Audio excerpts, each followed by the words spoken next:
నా ప్రాణము మట్టిని హత్తుకొనుచున్నది, నీ వాక్యము చేత నన్ను బ్రతికింపుము. ఇదేంటిది? వెంటనే కింద, నా ప్రాణం మట్టిని హత్తుకుపోయింది తండ్రి, నీ వాక్యము చేత నన్ను బ్రతికించు అంటే, ఇప్పుడు బాగా ఆలోచిస్తే మట్టిని హత్తుకున్న ప్రతిదీ కూడా మరణానికి వెళ్ళిపోద్దా? అందుకే కదా బ్రతికించి అంటున్నాడు. బాగా ఆలోచించాలి, అవి చిన్న మాటలు ఏం కదా అవి. మట్టిని హత్తుకున్న ప్రతివాడు మరణానికి వెళ్ళిపోతాడు. ఏ మరణం?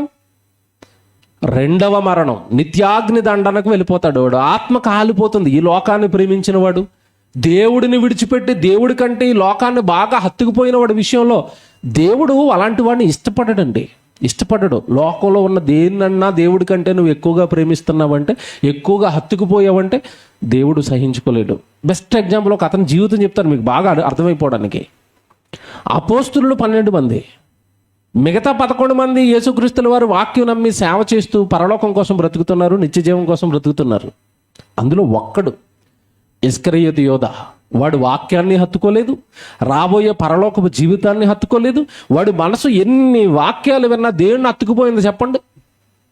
డబ్బు, ధనం, ధనం, ధనం, ధనం, దాన్నే హత్తుకుపోయింది వాడు. అసలు వాడి మనసు అక్కడి నుంచి విడిచి ప్రభు వైపు తిరగలేదండి. అసలు వాక్యం వైపు తిరగలేదు, పరలోకం వైపు తిరగలేదు వాడి మనసు. చివరికి వాడి మనసు ఎంతగా ప్రేరేపించబడింది, ఎంతగా వాడు హత్తుకుపోయాడు ధనంతో అంటే, చివరికి వాక్యము నేర్పి ప్రయోజకుడిని చేసి, దెయ్యాలను వెళ్ళగొట్టే వరాలు ఇచ్చి, సేవకుడిని చేసి, బోధకుడిని చేసి, సమాజంలో ఒక ఉన్నతమైన వ్యక్తిగా నిలవబెట్టిన యేసు ప్రభువును కూడా చివరికి అవసరమైతే అమ్మేసుకో, నీకు మాత్రం ఏం కావాలి? డబ్బు కావాలి. అంటే ప్రభువును హత్తుకున్నాడా? వెండి నాణాలను హత్తుకున్నాడా?